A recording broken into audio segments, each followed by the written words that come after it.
Hello friends, how are you all. I hope आप सब अच्छे होंगे। तो आज का हमारा प्लांट है मोगरा का प्लांट। अगर अभी भी आपके मोगरा के पौधे पे फूल नहीं खिल रहे हैं, नई ग्रोथ नहीं हो रही है या ग्रोथ हो रही है लेकिन कलियां नहीं बन रही हैं, तो हमें वो कौन सा काम है जो अभी करने से मोगरा के पौधे पर, और कौन सा वो खाद है जो इस नवंबर के महीने में भी इसमें कलियां भी बनने लगेंगी और फूल भी खिलने लगेंगे। कौन कौन से काम हमको करने हैं जिससे हमारे पौधे की ग्रोथ डबल हो जाएगी और खूब अच्छा बुशी घना हमारा प्लांट हो जाएगा।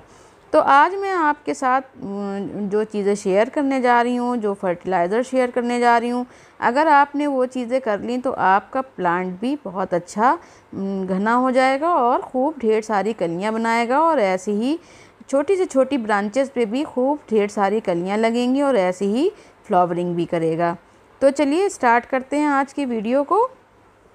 तो फ्रेंड्स, आप देख रहे होंगे कि मेरे मोगरे के प्लांट पर अभी भी फ्लावरिंग हो रही हैं, कलियां भी बन रही हैं और नई हेल्दी ग्रोथ भी हो रही है। नवंबर के मंथ में भी कुछ ऐसे ज़रूरी केयर टिप्स हैं और कुछ ऐसे खाद हैं जो आपको नवंबर में भी करने होते हैं। अब सर्दियां स्टार्ट हो गई हैं, पौधा हमारा डोरमेंसी में जाने वाला है, लेकिन अगर अभी भी हम इसको अच्छी तरह से केयर करेंगे और अच्छी तरह से फर्टिलाइज़ करेंगे तो पौधा डोरमेंसी में ना जाके बल्कि और अच्छी ग्रोथ निकालेगा और ज़्यादा कलियां बनेंगी और नए पत्ते निकलेंगे और खूब अच्छा बुशी और घना हो जाएगा।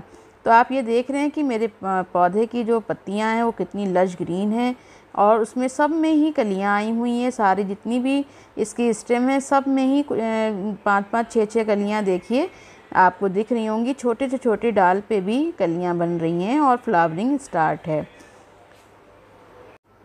मोगरा का पौधा धूप का पौधा है। अगर अभी भी आप ये सोच रहे हैं कि मोगरा गर्मियों की तरह फ्लावरिंग करता रहे तो ऐसा नहीं है, क्योंकि अब मौसम सर्दियों की तरफ जा रहा है और प्लांट वैसे भी स्ट्रेस में आ जाते हैं ठंड में, तो अब इतनी फ्लावरिंग तो नहीं करेगा। लेकिन अगर आप केयर करेंगे और मेरी बताई हुई टिप्स को फॉलो करेंगे और वही वाली फर्टिलाइज़र देंगे जो मैं बताने जा रही हूँ, तो उससे आपका प्लांट स्ट्रेस में नहीं जाएगा, फ्लावरिंग भी करेगा और कलियां भी बनेंगी और इसमें स्टेम्स की भी ग्रोथ होगी।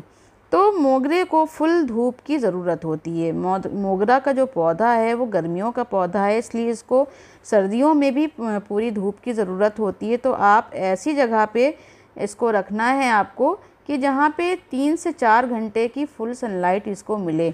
अगर इसको सनलाइट नहीं मिलेगी तो ये पत्तियां तो निकालेगा लेकिन कलियां नहीं बनेंगी, बड्स नहीं बनेंगी और इसमें फ्लावरिंग नहीं होगी। तो मोगरा को फुल धूप की ज़रूरत होती है। अगर आपके एरिया का टेम्परेचर 20 डिग्री से कम है तो ये फूल देना कम कर देगा, लेकिन अगर आपके एरिया में 20 डिग्री से ज़्यादा का टेम्परेचर है लेकिन फिर भी फ्लावरिंग नहीं कर रहा है तो कमी पौधे में है, उसको सारे न्यूट्रिएंट्स नहीं मिल रहे हैं जिसकी पौधे को ज़रूरत होती है। तो पूरे दिन की धूप में इसको रखना है और पानी भी आपको, इसकी आप बात करते हैं इसके वाटरिंग की, तो पानी इसको आपको इतना ज़्यादा नहीं देना है। हल्का हल्का स्प्रे आप रोज़ाना पत्तियों के ऊपर करें और इसको 2 से 3 दिन में वाटरिंग करें। तो नवंबर की आज 6 तारीख हो गई है और मौसम अब सर्दियों की तरफ जा रहा है, टेम्परेचर डाउन हो रहा है। तो गमले की मिट्टी को चेक करके ही पानी डालें, क्योंकि अगर आप ज़्यादा पानी डाल देंगे तो इसकी जो जड़ें हैं वो गीली हो जाएंगी और रूट रॉट की प्रॉब्लम हो जाएगी। अभी वाटरिंग 2 से 3 दिन में ही आपको करनी है।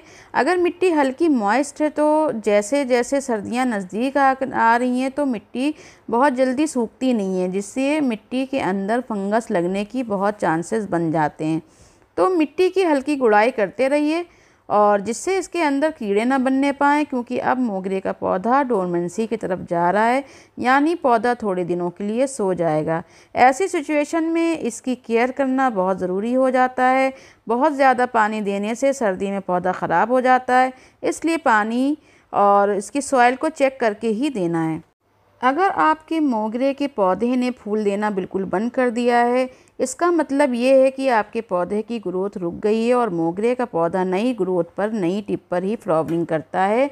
मोगरे का पौधा नई ब्रांच पर ही नई कलियां बनाता है और इसके लिए आपको क्या करना है, जब भी फूल खिलकर सूख जाएं तो उनको तोड़कर हटा देना है और टिप को उसको काट देना है। जहाँ पर से आप टिप को काटेंगे वहीं पर से नई कलियाँ बनना शुरू हो जाएंगी, क्योंकि टिप को काटने से पौधे के हार्मोन एक्टिवेट हो जाते हैं और नई ब्रांचेस पौधा निकालने लगता है। नई ब्रांचेस पर ही नए फूल बनते हैं, कलियां बनती हैं और फूल खिलते हैं। तो टिप को नहीं काटेंगे तो पौधा ऐसे ही पड़ा रहेगा और फ्लावरिंग नहीं होगी। मैंने अभी अपने पिछले वीडियो में भी कटिंग करके दिखाया था कि प्रूनिंग कैसे करनी है और उसको कौन सी खाद देनी है, कब देनी है। तो ये अब मैं आपको इसको बताने जा रही हूँ कि कौन कौन सी खाद देनी है। फर्टिलाइज़र में देखिए ये पोटैटो पील हैं, यानी कि आलू के छिलके हैं। इनको मैंने धूप में रख के 2 से 3 दिन तक खूब अच्छी तरह से सुखा लिया है। सूखे हुए पोटैटो पील का ही यहाँ पे आपको इस्तेमाल करना है। सूखे हुए छिलकों को आप पाउडर बना लेंगे मिक्सी जार में पीस के इस तरह से, और खूब अच्छा महीन पीस लेंगे और इसको आपको अपने गमले की मिट्टी में, सॉइल में डालना है। फर्टिलाइज़र में आपको केमिकल फर्टिलाइज़र नहीं देना है। मोगरा के पौधे को अब ज़्यादा फर्टिलाइज़र की ज़रूरत नहीं है। महीने में एक बार ही कंपोस्ट आप दीजिए, वर्मी कंपोस्ट या काऊ डंग कंपोस्ट, गोबर की खाद जो होती है वो डाल सकते हैं। अगर आपको देना ही है कोई खाद तो आप होममेड फर्टिलाइज़र ही 15 दिनों के गैप से दीजिए, क्योंकि अब पौधा वैसे भी स्ट्रेस में जाने को है और अगर आप सर्दियों में ज़्यादा केमिकल फर्टिलाइज़र यूज़ करेंगे तो उससे आपके पौधे को फ़ायदा ना हो के बल्कि और नुकसान पहुँचेगा और ये फ्लावरिंग तो नहीं करेगा लेकिन पौधा ख़राब ज़रूर हो जाएगा, सूख जाएगा। तो अगर आपके पास सीवीड और एप्सम सॉल्ट है तो इस टाइम आप दे सकते हैं आधा चम्मच। अब यहाँ मैं आपको होममेड फर्टिलाइज़र के बारे में बताने जा रही हूँ जो बिल्कुल सेफ़ है, क्योंकि सर्दियों में पौधा मुरझाने लगता है और अपनी पत्तियों को गुराने लगता है और ग्रोथ भी रुक जाती है। लेकिन जो मैं होममेड फर्टिलाइज़र आपको बता रही हूँ उससे पौधा स्ट्रेस में नहीं जाएगा और डोरमेंसी में भी हेल्दी बना रहेगा। तो जो पोटैटो पील फर्टिलाइज़र मैंने अभी आपको दिखाया है और बताया है उससे आपके पौधे की ग्रोथ बहुत अच्छी हो जाएगी, क्योंकि पोटैटो में nitrogen, magnesium, phosphorus, iron, zinc ये सारे ही माइक्रो न्यूट्रिएंट्स होते हैं जो आपके पौधे को बहुत हेल्दी बनाते हैं और अच्छी ग्रोथ के लिए, कलियों के लिए, छोटी से छोटी स्टेम में भी ग्रोथ अच्छी होगी और कलियों के लिए ये बहुत बेस्ट फर्टिलाइज़र है। और पोटैटो तो वैसे भी हमारे घर में बनता ही है, तो जो छिलके होते हैं वो हम लोग किचन वेस्ट का जो समझ के उसको फेंक देते हैं, लेकिन वही किचन वेस्ट अगर हमारे पौधे के काम आ जाए तो क्या ही अच्छी बात होगी और उसको आप अपने पौधे के लिए यूज़ कीजिए। कोई भी किचन वेस्ट जो होते हैं, प्याज के छिलके हैं, केले के छिलके हैं, आलू के छिलके हैं, ये सब हमारे पौधों के लिए बहुत ही बेस्ट होममेड फर्टिलाइज़र हैं। इनको आप 15-15 दिन के गैप से ज़रूर से इस्तेमाल कीजिए। और ये देखिए अब ये नेक्स्ट जो होममेड फर्टिलाइज़र है वो है केले का छिलका। ये केले के छिलके जो हैं इनको मैंने खूब 3 से 4 दिन अच्छी तरह से सुखा लिया है धूप में, और इनको सूखा हुआ ही यूज़ करना है, क्योंकि अब गीले छिलकों अगर आप लिक्विड बना के डालेंगे फर्टिलाइज़र तो उससे फंगस लगने का बहुत चांस रहता है, क्योंकि सर्दियों में मिट्टी सूखने में बहुत टाइम लगता है। तो इसलिए अब हमें ड्राई फर्टिलाइज़र ही यूज़ करना है अपने पौधे में।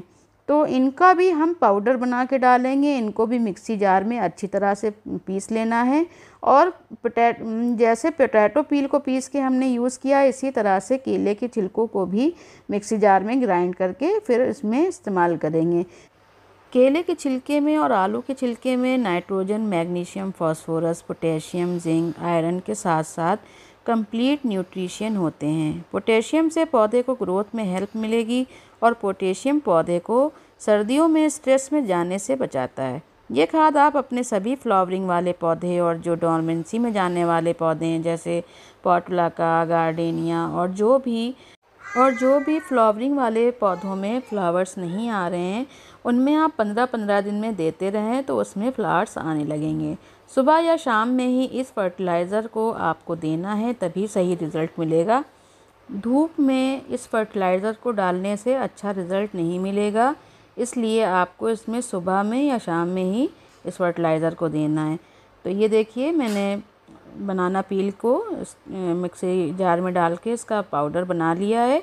अब इसी में आप 1 चाय की पत्ती चाय की पत्ती जो होती है उसको आपको 1 चम्मच इसमें मिला लेना है। फ्रेश चाय की पत्ती ही मिलाइएगा और इसको मिला के और इसमें अपने पौधे में डाल देना है। तो चाय पत्ती जो होती है वो नाइट्रोजन का फुल सोर्स होता है और तासीर में भी गर्म होती है। तो ये आप अपने सभी फ्लावरिंग वाले प्लांट्स में दे सकते हैं। इससे पत्तियां भी लश ग्रीन हो जाएंगी और कलियां भी घनी और बड़ी बनेगी। 8 से 10 इंच के गमले में 1 से 2 चम्मच ये तीनों खाद जो मैंने बताई है, केले के छिलके, आलू के छिलके और ये चाय पत्ती, आपको उसको देना है। मिट्टी को हल्की गुड़ाई करके तभी इस खाद को आपको देना है इसमें। और देने के बाद अच्छी तरह से सॉइल को मिक्स कर दीजिएगा मिट्टी में, ताकि जो भी खाद है वो मिट्टी में पूरी तरह से मिल जाए, मिक्स हो जाए। अब खाद देने के बाद आपको मैं एक सीक्रेट लिक्विड फर्टिलाइज़र बताने जा रही हूँ, क्योंकि खाद देने के बाद मिट्टी को सूखा नहीं छोड़ना है।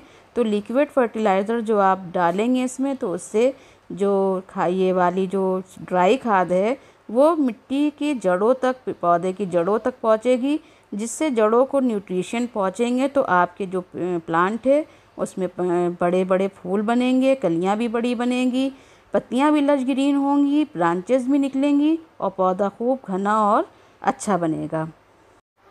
हमारे किचन में नींबू तो होता ही है, नींबू के छिलके भी होते हैं। तो नींबू के छिलकों को आप सुखा लीजिए और उसको पानी में रात भर के लिए भिगो दीजिए। भिगो के दूसरे दिन सुबह आपको इसमें वही वाला पानी डालना है मिट्टी में। तो पानी में आप नींबू का जो रस आ जाएगा उसको छान के और उसमें एक्स्ट्रा पानी मिला के आपको इसी मिट्टी में डालना है, क्योंकि नींबू जो होता है वो पौधे की मिट्टी को एसिडिक बना देगा और जो पुरानी मिट्टी अल्कलाइन हो जाती है उसको ठीक कर देगा। पत्तियों का पीलापन ख़त्म हो जाएगा और नींबू में जो विटामिन सी होता है और सिट्रिक एसिड जो होता है वो मोगरे के पौधे को अच्छा बना देगा और उससे जो मिट्टी होगी वो एसिडिक बनेगी और फ्लावरिंग करने में भी ये हेल्प करेगा। तो ये देखिए, मैंने इस तरह से जो नींबू का पानी बनाया है वो इसमें डाल दिया है मिट्टी में और इससे आपकी जो पत्तियों का कलर है जो पीली हो के झड़ नहीं है और जो ग्रोथ नहीं हो रही है वो सब ठीक हो जाएगा। तो दोस्तों, मैंने जो आज आपको ये खाद बताई हैं, तीनों खाद, उसका इस्तेमाल कीजिए आप। आलू के छिलके और केले के छिलके, नींबू के छिलके, ये सब हमारे किचन वेस्ट में ही होते हैं, किचन में ही होते हैं। कोई भी बाहर से आपको खाद खरीदने की ज़रूरत नहीं पड़ेगी और घर में ही आप बहुत अच्छी फर्टिलाइज़र तैयार कर सकते हैं, जिससे आपका मोगरे का प्लांट खूब अच्छी सर्दी भर खूब अच्छी फ्लावरिंग भी करेगा और डोरमेंसी में जाने से भी बचेगा। तो उम्मीद करती हूँ दोस्तों आपको आज की ये मेरी वीडियो पसंद आई होगी और अगर मेरी ये जानकारी मोगरे के लिए पसंद आई है तो इस वीडियो को आप ज़्यादा से ज़्यादा लाइक कीजिए, शेयर कीजिए और कमेंट करके बताइएगा ज़रूर कि आपको इसका रिज़ल्ट कैसा मिला है। तो फिर मिलती हूँ नेक्स्ट वीडियो में। अपना और अपनी फैमिली का बहुत अच्छी तरह ध्यान रखिए और अभी तक अगर आपने मेरे चैनल को सब्सक्राइब नहीं किया है तो ज़रूर से सब्सक्राइब कर लीजिए, ताकि आगे आने वाली इसी तरह की सारी इन्फॉर्मेटिव वीडियो आपको सबसे पहले मिलती रहें। तो मिलती हूँ नेक्स्ट वीडियो में। Okay friends, thanks for watching.